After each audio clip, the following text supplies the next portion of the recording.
আজকের বিষয় হলো যে আমাদের মনকে কিভাবে ডিস্ট্রাকটিভ মন আমরা কিভাবে একটা নির্দিষ্ট লক্ষ্যে স্থির করতে পারি এবং বর্তমান সময়ে আমরা যে সমস্যাগুলো ফেস করছি যে আমাদের মন বিভিন্ন দিকে ডাইভার্ট হয়ে যায়, তা সেই সমস্যা থেকেই আমরা কিভাবে উত্তরণ করতে পারি। যাই হোক, আমরা আমাদের আজকের যে ডায়েরি সিরিজের ৩য় নাম্বার আমরা পড়ে শোনাই আমি কি লিখেছি আজকের ডায়েরিতে। বর্তমান যুগে আমাদের একই সাথে বহু কিছু করতে ইচ্ছে করে। এটা শুধু আমার একার সমস্যা নয়, আমার মনে হয় সবারই এই একই সমস্যা রয়েছে। কেউ হয়তো বিদেশে যাবার জন্য IELTS দিতে উৎসাহী, অথবা একই সাথে ব্যাংক জব করার জন্য MBA ডিগ্রি অর্জন করতে চায়, অথবা BCS পরীক্ষা দিয়ে সরকারি চাকরি করার একটি প্রয়াস রয়েছে, আবার ফ্রিল্যান্সিং করতেও ইচ্ছা করে। আবার চিন্তা হয় মাঝে মাঝে যে একটি ব্যবসা করব, এটাকে বলা হয় এন্টারপ্রেনারশিপ। বর্তমান যুগে এন্টারপ্রেনারশিপ একটি হট টপিকস, চাকরি নয় ব্যবসা করো। যাই হোক, এই যে এক ব্যক্তির মধ্যে এত কিছুর ইচ্ছা ক্ষণে ক্ষণে পরিবর্তন হয়, অথবা একই সাথে কিভাবে একজন মানুষ সব কিছু একই সাথে করতে পারে, আসলে এটা একটা সমস্যার নাম। আমরা বর্তমান সময়ে এত কিছু দেখি যে অমুক একই যোগ্যতা নিয়ে বিদেশে পাড়ি দিয়েছে, আমিও হয়তো বিদেশে পাড়ি জমাবো এবং সেটেল হব। আবার কেউ যদি BCS-এ কোনো ভালো ক্যাডার হয়, তখন মনে হয় যে BCS প্রস্তুতি নিতে হবে। আবার অনলাইনে অনেক ধরনের ফ্রিল্যান্সিং জব রয়েছে, তারা দেখা যায় যে লক্ষ লক্ষ টাকা আয় করে, তখন মনে হয় যে ফ্রিল্যান্সিং করে তাদের মতো লক্ষ লক্ষ টাকা আয় করব।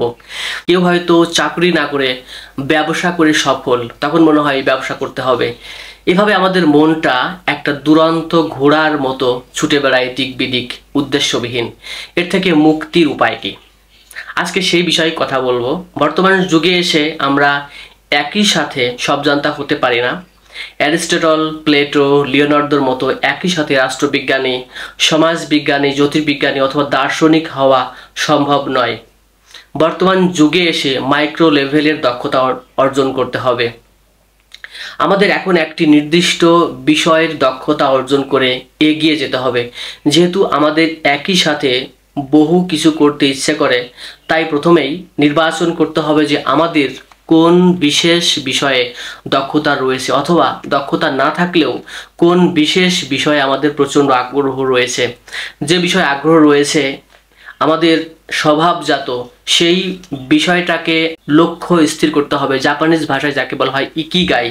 এবং সেই বিষয়ে আমাদের কর্মস্পৃহা রয়েছে, সেটা আমাদের নির্বাচন করতে হবে। আমাদের লক্ষ্য নির্ধারণ করার জন্য মনস্থির করতে হবে নির্দিষ্ট ইকিগাই, যেটা জাপানিজ ভাষায় বলা হয়, অর্থাৎ স্বভাবজাত একটি ভালো লাগা, আবেগের একটি জায়গা। অন্য সব কিছুকে বাদ দিতে হবে। নির্দিষ্ট বিষয়ে শতভাগ মন দিয়ে কাজ করে যেতে হবে, তবেই আমাদের সফলতা আসবে। সামাজিক যোগাযোগ মাধ্যম আমাদেরকে ডিস্ট্রাক্ট করে, প্রতিনিয়তই করছে, আমাদের যে কোনোভাবেই হোক না কেন প্রভাবিত করে। কোনো নির্দিষ্ট দিকে আমরা আসলে লক্ষ্য স্থির করতে পারি না। তাই আমাদের পছন্দের কোনো একটি বিষয়কে নির্ধারণ করতে হবে এবং সেই বিষয়ে শতভাগ মনোযোগ দিয়ে কাজ করতে হবে। আমাদের মনে রাখতে হবে যে একটাই লক্ষ্য, উদ্দেশ্য, গন্তব্য এবং একটাই কর্ম। মাইক্রো লেভেলে আমাদের কাজ করতে হবে এবং শতভাগ মনোনিবেশ করতে হবে। Don't give up.